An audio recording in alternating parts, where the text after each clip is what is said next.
hey there, broomheads. Hope you're all doing well.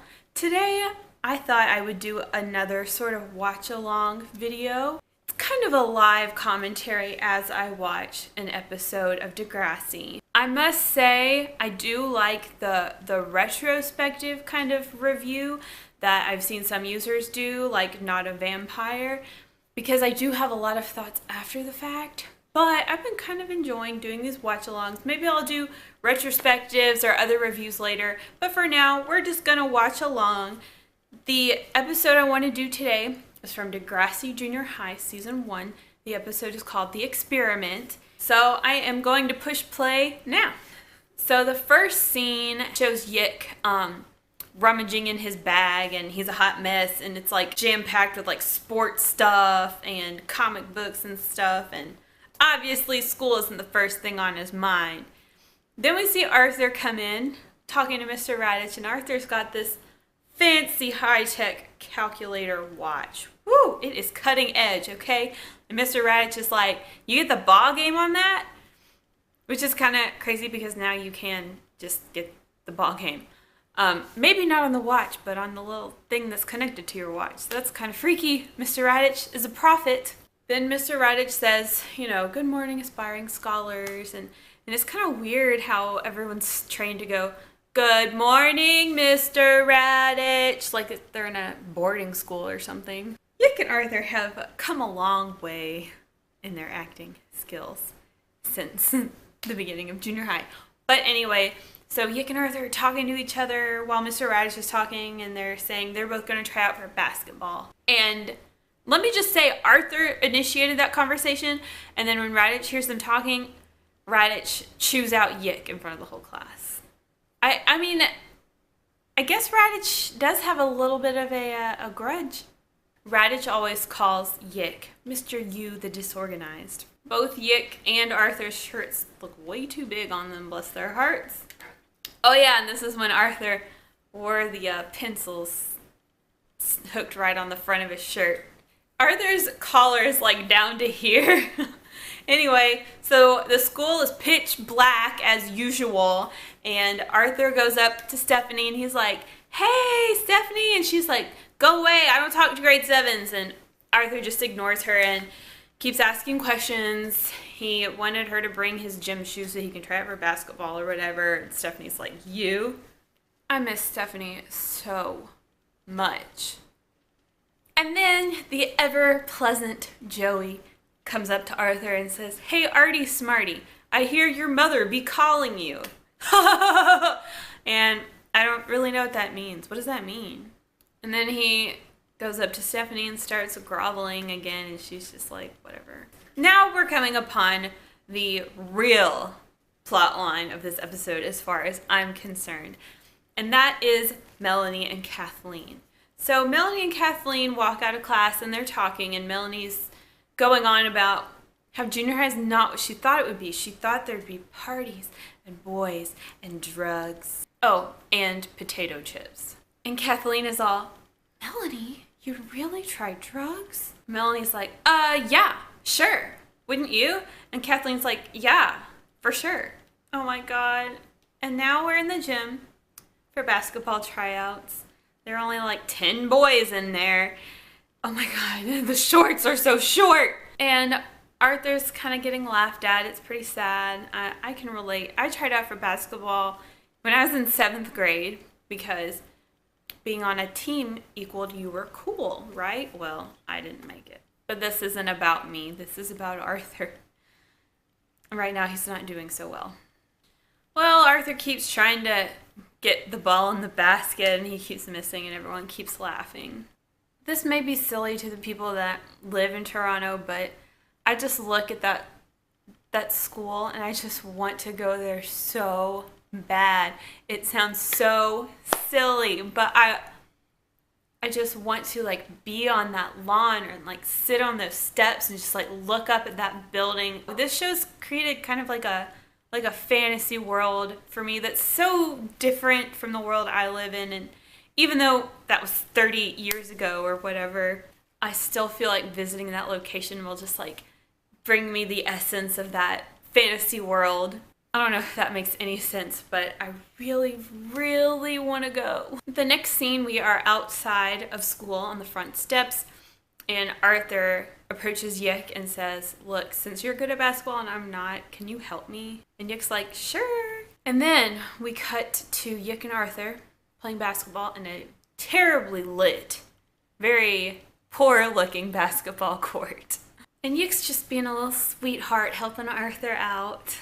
Alright, so after practicing basketball, getting that workout in, Yik and Arthur need to go compensate with a milkshake, right? So they go to the soda shop thing that they don't show a lot in the show, but we see it a couple times. And while they're walking over there, Arthur's saying, like, Raditch is biased against me. Like, Raditch gives me bad grades because it's me. And Arthur's going, no, surely not. And Yik's like, yeah, it's true. The word Yik uses is stereotyped. He's like, Raditch is stereotyping me because he thinks I'm a jock, so he assumes that I'm stupid and gives me bad grades. So when we get into the soda shop, or whatever you want to call it, diner, I don't know what you'd call this. Everyone's in there. Kathleen, Melanie, Shane, Joey, I saw Nancy, and they're playing some hot jams. Our Degrassi Junior High, Degrassi High friend Rachel has put together a playlist. Oh, it's amazing, of all the Degrassi songs ever. So I'll link it down below if you're into this like really obscure music from throughout the show. You can find it on this YouTube playlist. Anyway, so Arthur and Yik sit down with their milkshakes, and Arthur proposes this idea to Yik that they conduct an experiment. Arthur says that he can provide Yik with a paper that was turned into Raditch last year that made a good grade. And Yik can rewrite it and turn it in and see what his grade turns out to be. Over at a nearby booth, Melanie and Kathleen are still talking about drugs. And Kathleen's like, well, I don't really know about drugs. And Melanie's like, girl, it's fine. And Kathleen's like, yeah, but I want to get hooked. And Melanie's like, I don't want to get hooked either. I just want to try it once.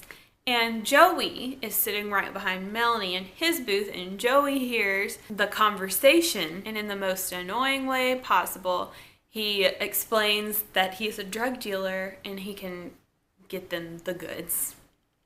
You know, though, I am kind of sad that Joey stops doing that whole, like, spiel he used to do in junior high, like, F for pharmacy, or F for footwork. I wish he, like, kept doing that all the way to high school. That would have made him a little more enjoyable.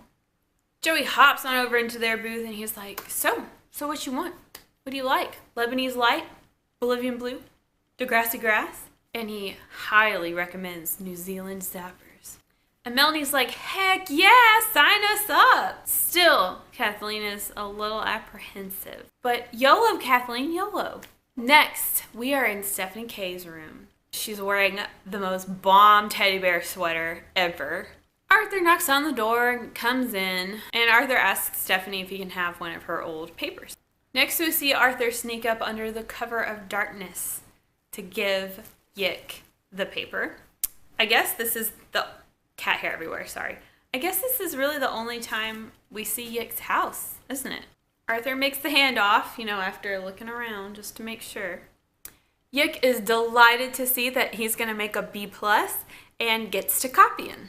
And this is so cool to me that you had to write your reports like on a piece of paper. Can you imagine how much more time consuming that would be? I mean, I guess I remember doing that because like you had to use black ink or blue ink. They didn't want red ink or any colored ink like that, but it's just been so long, and now I don't know if kids do have to handwrite their papers anymore. It's the next day and we are in the stairwell. Now, if Degrassi Junior High wasn't dark enough, go into one of their stairwells. Tell me if you can see anything at all, because I barely can. But it's probably for the best because Joey is making a sale right now. Melanie and Kathleen cautiously creep down the stairs to meet Joey standing next to Wheels. He's hidden behind his cool sunglasses. He shows them the goods. New Zealand zappers, the best. $5. No pay, no play. No tip, no trip. No pills, no thrills. He threatens them and then encourages them to try him and says it's instant insanity. And then he demonstrates. He dry swallows this giant horse pill. Do people really do that? But one of my favorite things is he takes the pill and he goes, oh, mild. That's hilarious. I love that. When's mild gonna be a cool word again? And Wheels is like genuinely freaked out because he thinks A, Joey sold these girls drugs, and that B, Joey just took the drugs and now he's high. After some hesitation, Melanie and Kathleen decide to dry swallow their giant horse pills, and they're like, do you feel anything? And they wait a few seconds and Melanie's like, oh, cool. What about you? And Kathleen's like, oh, mild. And then they giggle their way up the stairwell. Back in the hall, Wheels is chewing Joey out for selling drugs, and Joey's like, relax, man. It was just vitamin pills. The next scene is Mr. Radich's class, and Melanie and Kathleen are lit, and they're giggling and flopping all over the place, and it's hilarious. Yick and Arthur come in, and Yick's got his papers all over the place, but he's got his Stephanie K copy paper and turns it into Mr. Radich, and Mr. Radich is like, oh, you're early and everything, and Yick's just like, yeah.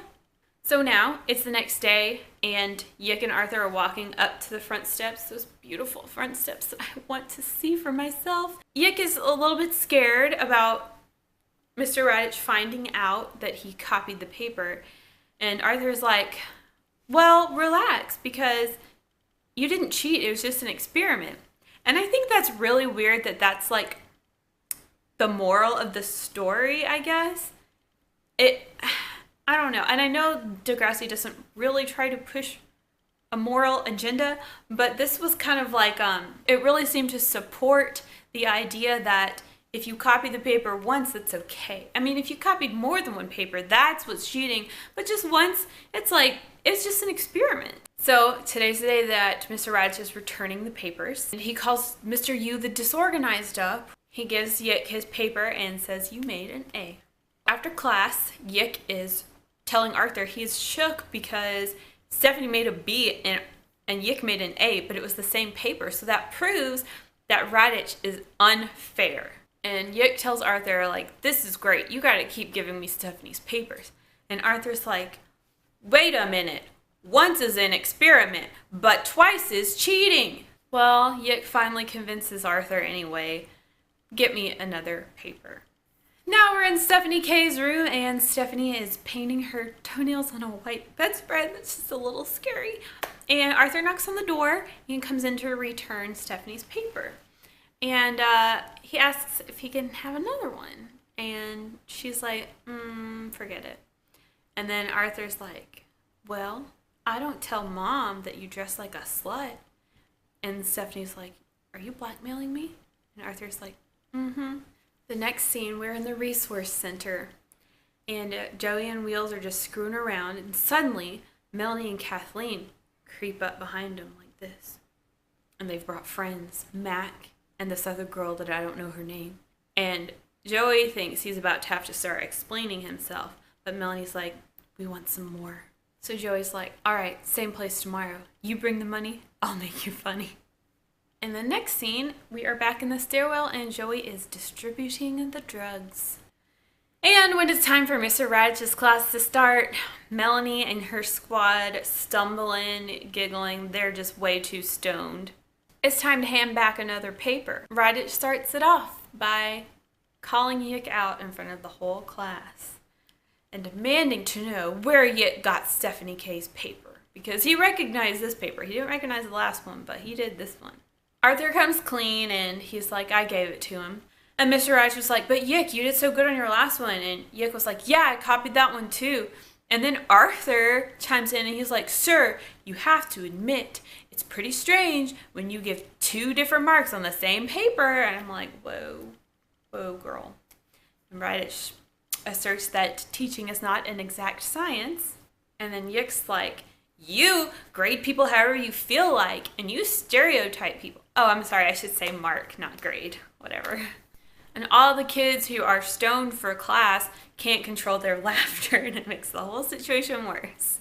The scene ends with Radich giving Yick and Arthur detention and telling them they both have to write a paper about why what they did was wrong. Now we're back at the soda shop diner thing, And Stephanie comes in and finds Joey and sits down at Joey's booth, and she's like, "We have to talk. I heard you've been selling drugs." And Joey's like, "No, man, I've been selling vitamin pills." And Melanie and Kathleen are in the next booth, and they hear everything. Now they know they've just been taking vitamins. Meanwhile, Arthur and Yick are sitting in detention working on their papers. And they're just kind of talking back and forth, like, "I can't believe we have detention."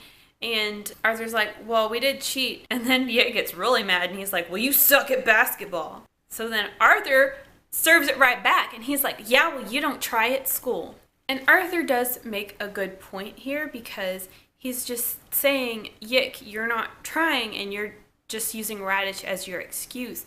And I feel like a lot of people go ahead and assume the worst of the people around them. That can be limiting. So it's cool that he brings that up. Like, sometimes people go in and assume they're going to be stereotyped in a situation before it even happens. And it is taking Yick forever to write this paper. Everyone else is already gone, and Yick is still going at it. It's the next day at school, and Melanie and Kathleen are telling their druggy friends that they haven't actually been taking drugs.